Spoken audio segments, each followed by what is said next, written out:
Hey YouTube, this is going to be a lower ball joint video on a 97 Ford Ranger. And as you can see, this one has the twin traction beam. And this is quite interesting because there's a whole bunch of thing here on a 4x4 twin traction beam. So the first step to do that is going to be to take the wheel off, and then you have to take the caliper off using these two bolts. I think they are 15 millimeters, but for me they turned out to be, after 15 they turned out to be 9/16 and then press fit 14. And obviously, since it's pressed in, I have to take the bolt off the socket now. So as soon as these two bolts are out, the caliper can go. And what I usually do to loose off the pad here is to take a C-clamp. I take a C-clamp and I loose the caliper so it comes right off. And don't forget to secure it, because if the line is pretty old and it falls off, it's just going to snap the line. And then you'll have to take all this stuff out, and I'm not really sure about the procedure to put it back on.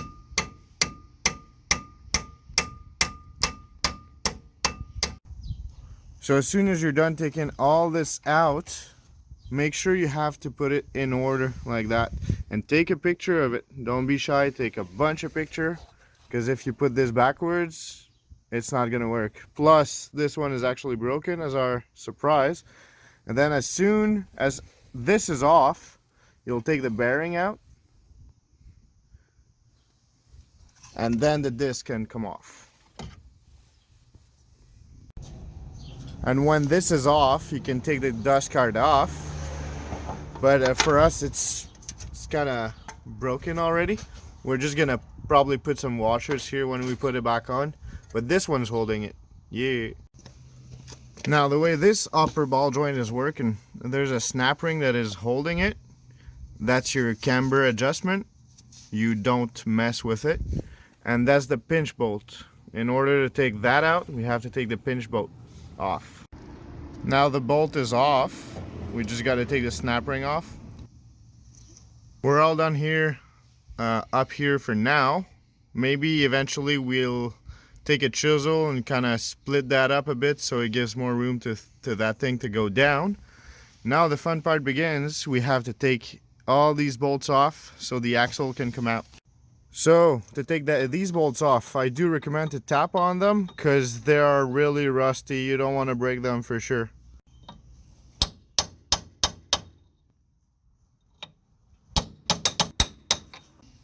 And then when you're done tapping all the rust off, the best thing you can do is to hope for the best.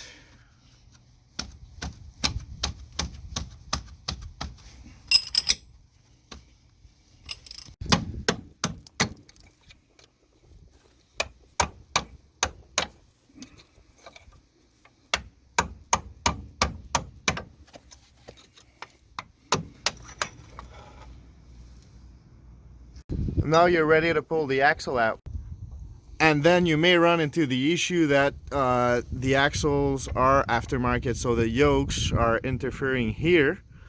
So it's kind of too big. When we put it back on the other side, we actually buffed it out a bit. Now the only thing you're gonna have to do probably is to put something in the back here and punch it out.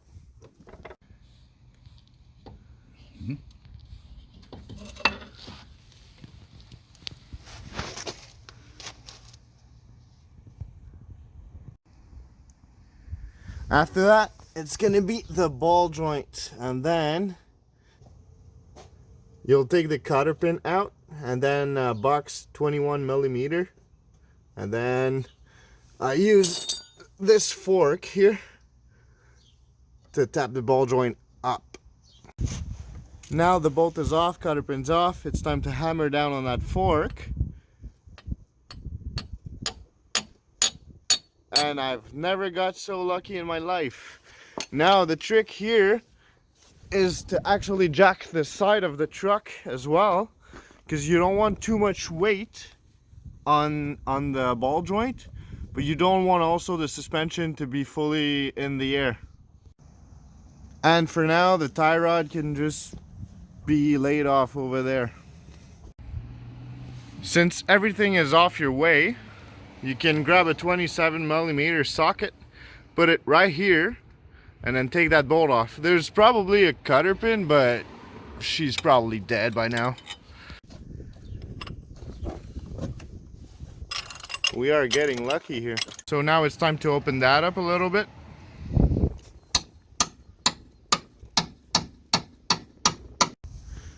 So now the knuckle is mostly out. We did grab the fork again, went to that ball joint on both sides. So this side.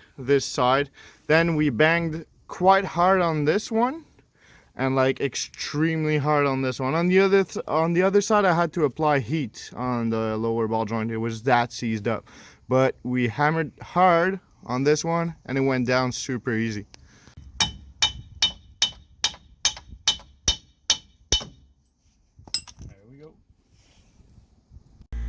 As I told you earlier, you're not supposed to mess with the camber adjustment. Just in case it's gonna move, you have to put a mark on. So since we have a mark, we actually took it out to grease it. Before pressing out the ball joint, we're just gonna take the wire wheel here, clean the traction beam, and clean that up. We're gonna take the grease nipple off so we can press the ball joint. So I'm using the tailgate as a table so I can work on, and now it's time to press the ball joint out, and for this you need that tool. I paid $50 on special. There's people asking $200 for it, but keep in mind I paid only $50. And yeah, don't forget to take the snap ring off here, or else you won't be able to press anything. So that's how you need to be set up here. There's that adapter. It's gonna go into a big ring kind of thing, and then nothing too fancy here. Since we don't have a vise, we have to get creative. And now for the second ball joint, you have to be set up like that. So you really have to take that ball joint off in order to do this one. So now the second ball joint is off. They are the same size, but they're not exactly the same. So if you get confused when you put it back on, you'll have to take it back. Then when it's all off, you'll have to buff that out, make it super clean, that way it don't get binds up into rust.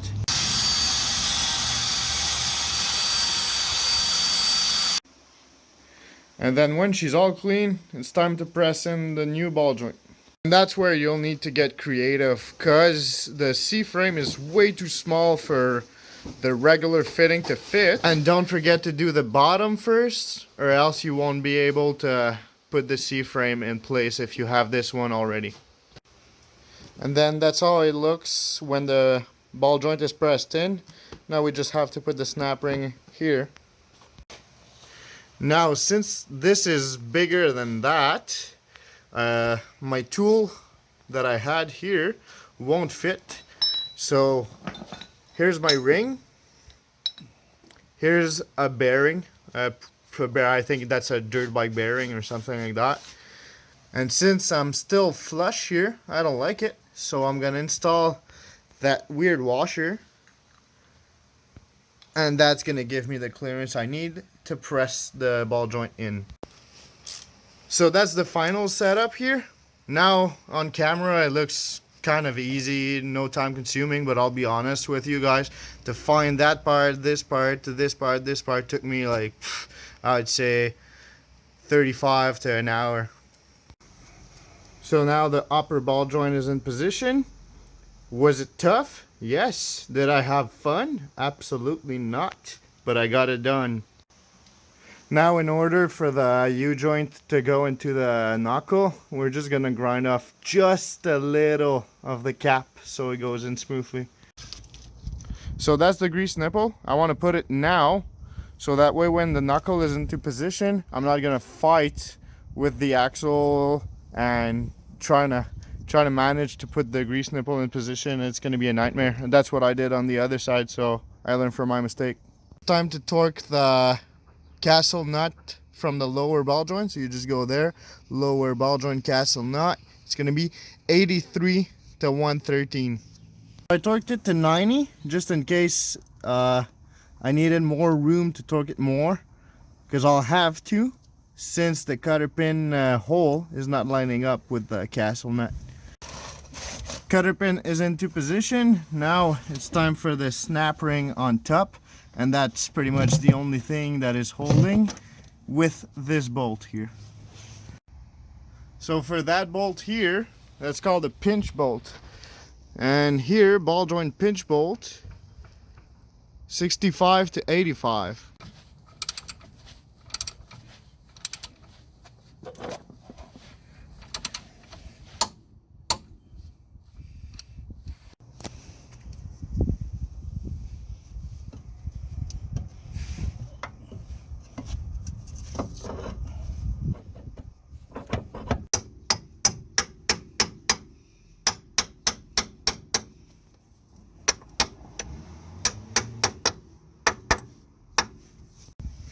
So now the spindle is in position. We just gotta put the bolts, but I have no idea of the torque spec of that, so we're just gonna do it by feeling.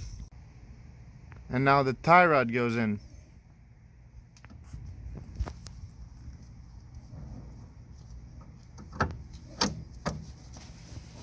Tie rod to spindle nut, it's gonna be 51 to 73. So we've got the tie rod into position. We're now to the dust guard. Now the disc wants to come and play. Now the bearing. And now all the ring that you've put in order earlier. So that's the vice grip we actually made ourselves with little weld tack at the end. It goes right into the notch of the ring. Now we've got everything back together. It's time for the galloper. And then you should be able to put the wheel back on, and that's gonna end the job. So thanks for watching, guys.